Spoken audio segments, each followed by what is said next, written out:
Hello, I am Dr. Gaurav M. Ganeshwala. I am a consultant interventional cardiologist here at Ruby Hall Clinic, Pune.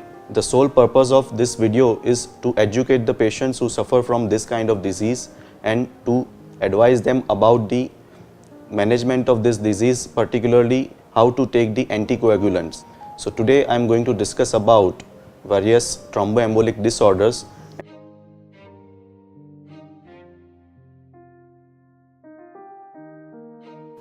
So if we simplify the terminology thromboembolic disorders, in simple terminology it is called formation of blood clots inside the blood vessels. So there are three major types of thromboembolic disorders, and the most common one is deep vein thrombosis.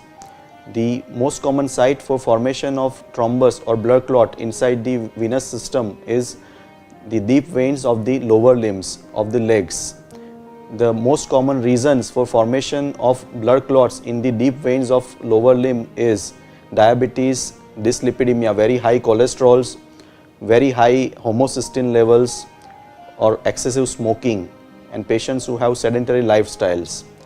The other subset of patients who are at risk of developing deep vein thrombosis is patients who have major trauma and are bedridden for a long time, or patients who get operated for some surgeries and are bedridden for a long time. They have stagnation of blood inside the venous system of lower limbs and they develop blood clots inside the veins, and that actually represents as swelling, pain, tenderness and redness over the lower limb, and they are at a very high risk of developing pulmonary embolism. Pulmonary embolism is a condition when the blood clot from lower limb deep veins gets dislodged into the right side of the heart and into the lungs. So they are at a risk of developing sudden onset breathlessness, and sometimes it can be very life threatening. So it is very important to attend to deep vein thrombosis at the earliest stage and start anticoagulation for the same. So if a patient develops blood clot inside the artery which supplies the muscles of the heart,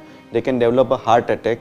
Similarly, if the blood clot develops in the artery which supplies blood to the brain, they can develop episode of paralysis or stroke. If the blood clots develops in the artery supplying the kidneys, they can have major kidney failure, and sometimes these blood clots can form inside the arteries supplying the limbs, and these arteries, blockage of these arteries can lead to formation of gangrene. The limbs can become black and it is very painful condition, and they may need operation for that. So it is very important to attend this kind of complications at the earliest. Now the third subset is intracardiac thrombus formation. Many patients, especially elderly patients who have atrial fibrillation where the pulse becomes irregular, they have a tendency to form clot inside the upper chambers of the heart, and on an unfortunate day these blood clots can get dislodged into the peripheral arterial system and they can develop a stroke. So formation of thrombus inside the heart is also a very important issue. Many patients who have undergone valve replacement surgeries with prosthetic valves, they are also having a tendency of formation of blood clots inside the heart, and if the anticoagulation is not maintained at a particular level, they are at a risk of developing stroke and peripheral embolization. Many patients who develop heart attack and the lower chambers of the heart ventricles are weakened because of heart attack, they also have a tendency to form blood clot inside the ventricles, and these blood clots can get dislodged into anywhere in the body and they can develop a complication because of that. So it is very important to know the thromboembolic disorders and the management part of it.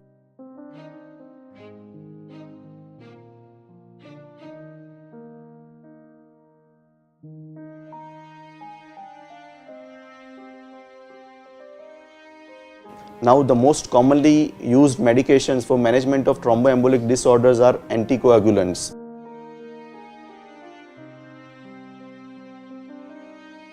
So we have two groups of anticoagulants. The traditional ones, the most commonly used is Warfarin, and the other one is Novax, NOAC, newer oral anticoagulants, which is available in the last few years. Now when we talk about management of anticoagulation, the most commonly used molecule is Warfarin. Warfarin is nothing but, it is antagonist of vitamin K. All of us know that vitamin K is very essential for formation of blood clots and for stopping bleeding whenever we develop any injury. But in some conditions, when there is a higher tendency of formation of blood clots, we don't need the actual effects of vitamin K. So we give this group of medications, Warfarin, which actually opposes the effect of vitamin K. So that actually prevents the blood from clotting and the complications related to thromboembolic disorders. Now it is very important to know that it is very much different from other blood thinners like aspirin. Many of our family members, friends or relatives or neighbors are taking aspirins for years together. But in this kind of disorders where there is a formation of blood clots inside vein, artery or inside the heart, aspirin is not used because it's a weak antiplatelet agent. In this group of patients, we need a stronger anticoagulation, and for that we use warfarin. Now, whenever somebody is taking warfarin, it is very important to know whether the blood has become thin or not, and if it has become thin, how thinner it is. Because if we give these medications to a patient, the blood can become very thin and they are at a higher risk of developing bleeding complications. And at the same time, if the blood is not adequately thinned, then there is suboptimal result of this anticoagulation therapy.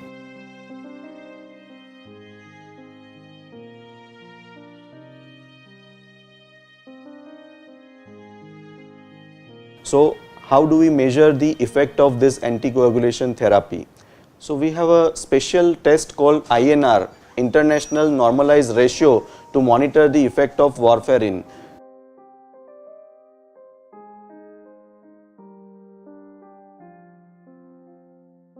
And we try to manage the anticoagulation effect with frequent monitoring of INR test.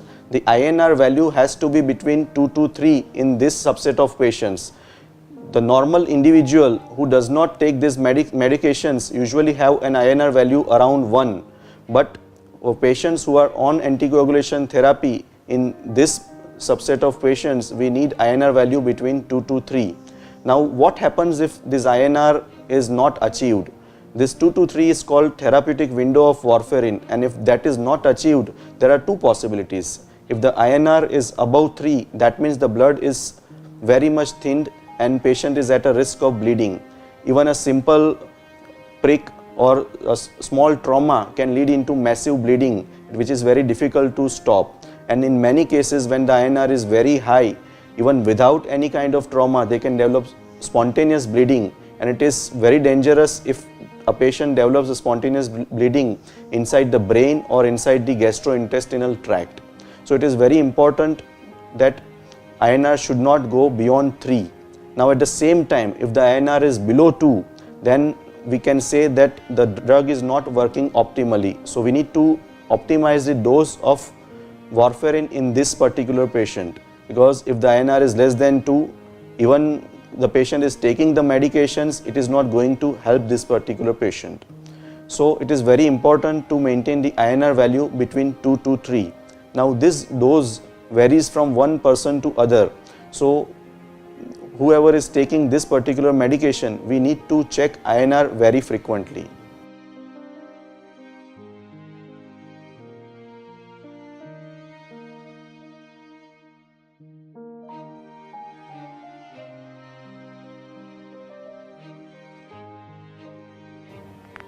Now there are certain aspects of warfarin therapy which is very important to understand. The most important thing is drug interaction and diet interaction. This particular drug acts on the vitamin K pathway in liver, and it is getting affected by many dietary factors like green vegetables, broccoli, spinach, palak, coriander, methi, grape juice, cranberry juice. All this food stuff can actually lower the value of INR, and patient may have suboptimal effect of warfarin therapy. So patient who is already on warfarin therapy, they should try to avoid this kind of foodstuffs in their day-to-day dietary practice. Now, this particular drug has very frequent interactions with commonly prescribed medications like antibiotics which are taken for common cold or upper respiratory tract infections, medications which are taken for acidity, certain medications which are very frequently prescribed as vitamin supplements. So it is very important to tell your doctor that you are already on warfarin therapy, so some drugs needs to be avoided in your case. Now it is very important, if somebody is taking warfarin therapy, they should try to avoid alcohol, because there is a interaction of alcohol with this particular group of drugs, and your INR may vary, either it may become low or it may go very high if you take alcohol when you are on warfarin therapy. Now, apart from these interactions, there are many other precautions you need to take. Since you are on warfarin therapy, your blood is thin, so it is better to avoid any kind of trauma, because any simple or small trauma can lead to massive bleeding, which is very difficult to stop. And in case if you develop any kind of injury and there is a bleeding, you should immediately rush to the doctor or physician and get a medical help for your condition. Now it is very important to check INR very frequently as advised by your physician or cardiologist. If you don't monitor INR, the INR can go in any directions, and sometimes it is very life-threatening if your INR is very high. As I already mentioned that very high INR can lead to spontaneous bleeding inside brain or inside GI tract. So in such conditions, it can be life-threatening sometimes.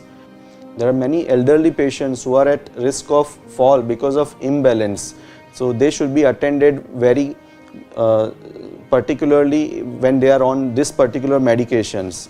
Now it is very important that in any case of bleeding, you should rush to your doctor or to the hospital immediately.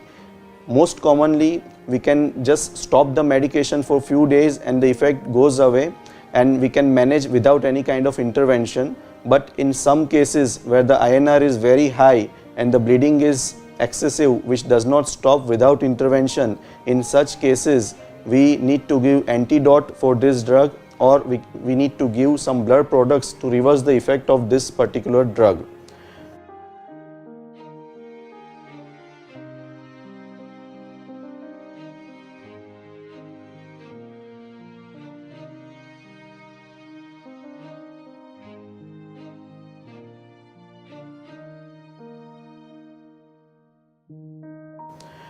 So this is one of the limiting factor of warfarin. Otherwise, it is a very wonderful drug which has been used for last 50 years, and it is a very cheaper drug when compared to the newer oral anticoagulants, Novaks, what we call. Novaks are newer oral anticoagulants medications which are available in Indian market in last few years, but they are highly costly compared to this age-old warfarin therapy. It is almost like 25 to 50% higher rate compared to warfarin. And the problem with this therapy is there is no antidote available for this newer oral anticoagulations in Indian market. So if a patient develops a bleeding with this therapy, it is very difficult to stop the bleeding. And in terms of cost effectiveness, warfarin is far more superior compared to newer oral anticoagulants. Apart from cost effectiveness of warfarin, you should understand that warfarin is used in the complete spectrum of thromboembolic disorders, including venous thrombosis, arterial thrombosis, and thrombus inside the heart. However, the newer oral anticoagulations have some limitations. They are used in particular conditions like atrial fibrillation and venous thrombosis. They are yet not used in management of thrombi in arterial system and as well as thrombi inside the heart. So it is very important to know the limitations of newer oral anticoagulations. So this was an overview about the thromboembolic disorders and the management of these disorders and role of anticoagulations, how to take the anticoagulants, especially warfarin, how to monitor INR, and what all things we need to keep in our mind when we are on oral anticoagulation therapy. The sole intention of this video presentation is only patient education, nothing other than that. Thank you very much.